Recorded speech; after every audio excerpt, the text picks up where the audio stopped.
Alrighty, we have to do some review work before we can dive into Mod 5 with percent. So I want to do some review. And so on the inside page of your packet, you have a blank page. And what I want you to do is draw 5 rectangles. And this is on the back side. Notice I've got your 3-hole punch written there. So I want you to draw 5 rectangles. Keep them toward the left side of your screen. Leave some room over here to do some writing. And as you're drawing these rectangles, at the top of each one, I want you to label the far left side as 0% and the far right side as 100%. This gives us kind of a visual model to work with, and for some people that might make more sense in context when we're talking about the numbers than just trying to memorize which number goes where. Notice I'm also going to split each thing right in the middle at 50%, mainly because once we get actual numbers in here, usually we're pretty good at being able to identify exactly where halfway is. So at the top, you all have percent. On the bottom, we're going to always put at the very left-hand side 0, because that's our starting point at nothing. And 0% of something is 0. This right-hand number is going to change each time. And so we're going to leave that blank as we start working through these 5 examples. Alrighty? So on your mark, get set. Here we go. Ta-da, ta-da. All right, today we are going backwards and finding percents. So the questions are going to be worded like this. What percent of 92 is 66? So what I want you to do is put 92 right here on the bottom. Here was 0, here was 92. Because I'm asking about a percentage of 92. I'm putting it here because 100% of 92 would be 92. 0% of 92 is 0. And guess what? If you can, off the top of your head, tell me what 50% is, that's exactly halfway. I believe that's about 46, okay? 50% of 92 would be 46. I'm telling you today, 66 is my answer. So if you try to eyeball where 66 is, it's probably right about there. I know before I even grab a calculator that this is somewhere between 50 and 100%, probably pretty close to the middle, probably somewhere in the 70%-ish range, okay? So now you've wrapped your brain around what should be a reasonable answer, and now we can grab our calculator to go ahead and say, all right, let's go and figure out, here we are. Okay, let's figure out what that is. So what we are trying to accomplish here today is 66 out of 92. Okay, now if you're using a TI calculator like I have here, it's going to give you the fraction. I want you to turn it into a decimal first. Oh, yikes. This thing certainly ends up going on a lot longer. So I'm going to write over here 66 out of 92 gives me, and I'm going to use the approximately equal sign. I think it was 7173, wasn't it? 71739, blah, blah, blah. Okay. So I'm going to put dots there. Here's the fraction. Here's the decimal. I want the answer in terms of a percent. Now, you can rely on your technology, but I'm hoping that in review, you remember that turning a decimal into percent looks like this. Turn that this way, and notice what happens. The digits are pretty much exactly the same. However, the decimal point moved 2 spots because, in effect, what we did is multiplied it by 100 to compensate for having that percent sign there.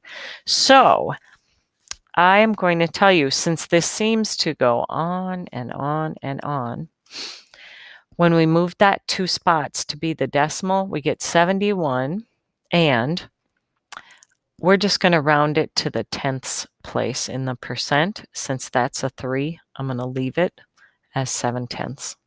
Fraction, decimal, percent. They all represent the same value, okay? Let's look at the next one.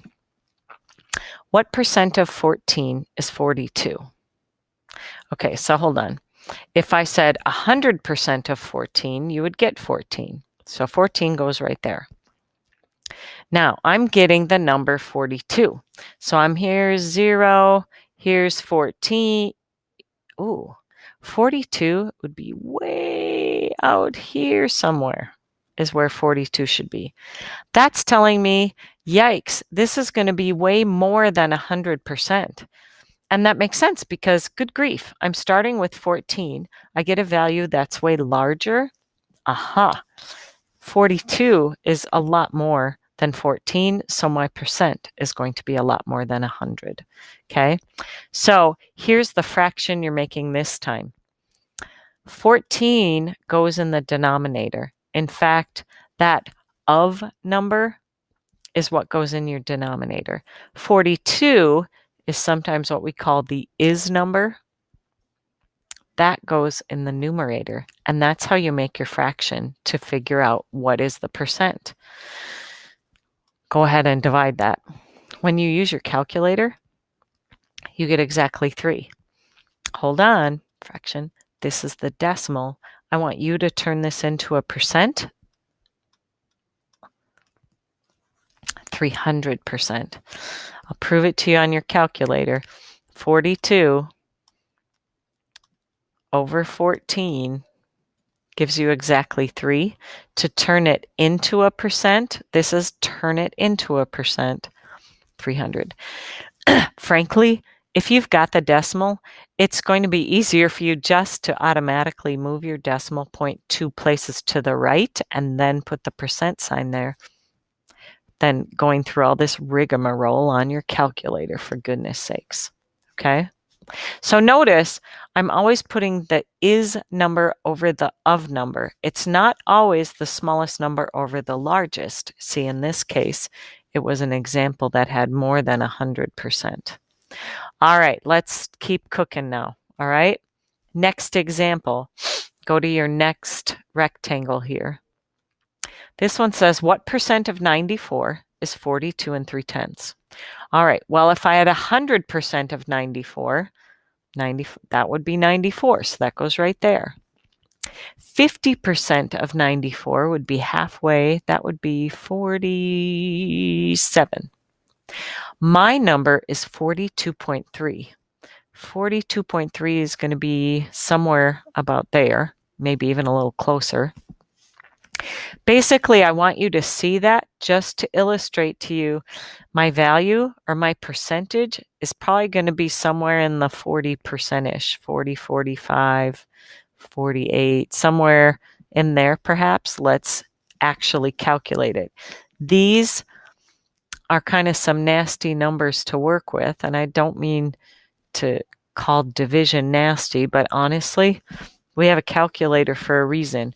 I estimated it's somewhere in the 40%. So now, goodness gracious, let's use the tool to do the hard work for us.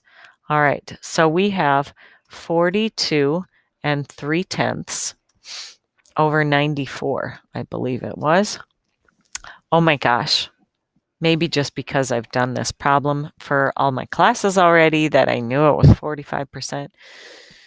You get this decimal, 45 hundredths, to turn that into a percent, 2 decimal places to the right, which is multiplying by 100. And then when I put the percent symbol there, that counteracts multiplying by 100 by saying divide by 100. So that's why it's the same value. Haha. Next one. Oh my gosh, I hate that toolbar. 28 8/10 is what percent of 120? Hey, this is worded a little differently. This is your answer, 28.8. That's going to go down along the bar somewhere or extended past. I'm asking what percent of 120? 120 goes here. 28.8. Well, let's see. The 50th percent, that'd be 60. There'd be 30, gosh, 28.8 would be right there. This is going to be really close to 25%, okay? 25% would be right at 30. So I've got a good estimate, you know? I just have to figure out exactly what it is now. So let's do that, okay? Here we go. 28 and 8/10.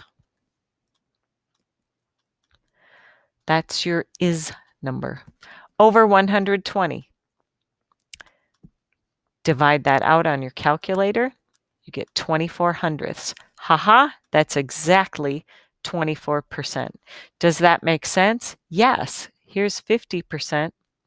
I told you 30 would it be exactly 25%, so it makes sense that this is just a little less. Perfect. One last one, because in some of your word problems, it doesn't specifically always word it as is and of. So let's take a look here. Ms. Marvin has a savings account with approximately $214,000 in it. Mr. Parson has saved $74,900. What percent of Miss Marvin's total, that's this number, has or is what Mr. Parson has saved? So I'm saying what percent of 214,000 is 74,900. All right, so I got to figure out where 74,900 is on the bottom here. Well, exactly halfway would be 107,000. So 74,900 is somewhere here, let's say. Yeah, I'm estimating. That tells me, maybe I'm somewhere in the 30 to 40% range, somewhere in there. That's my estimate. That's what should make sense. Let's calculate what that value is. I have basically 74,900 out of the 214,000. Grab your calculator to do that division, and you end up with, I believe it's 35. I better check now just to make sure. 74,900, 214,000. I get that. I turn it into a decimal. Yep, there it is. 35 hundredths. As a percent, multiply that by 100 and add the percent symbol. Boom. There you go. All right, there's our review. Your job in your packet is to do pages 6, 7, and 8. When you turn there, here's page 6. All right, all of these are finding the percent. Why don't you at the top here write this? The fraction is the is number over the of number. That will give you your decimal, and then you can turn that into your percent every single time. All right, so this first one, what percent of 300, that's your denominator, is 75? Write down the fraction, okay, and you round to the nearest tenth of a percent, then turn it into the decimal, and then change it into percent. What percent is 96? 96 out of 160. What percent of 32 is 8? 8 out of 32, and so on. Keep setting these up. When you get to the next page, you have some word problems. It might not be as obvious what is what. So if we look at something like 18, a person that makes $30,000 received a $750 raise last week. What percent raise did the person receive? What percent is the raise out of the total? So what percent is the raise out of the total? Think of it that way. Turn it into the decimal, turn it into a percent. All right? All right, as you cruise through these, then make sure you're being accurate. Yes, by all means, use your calculator. And as always, may the force be with you.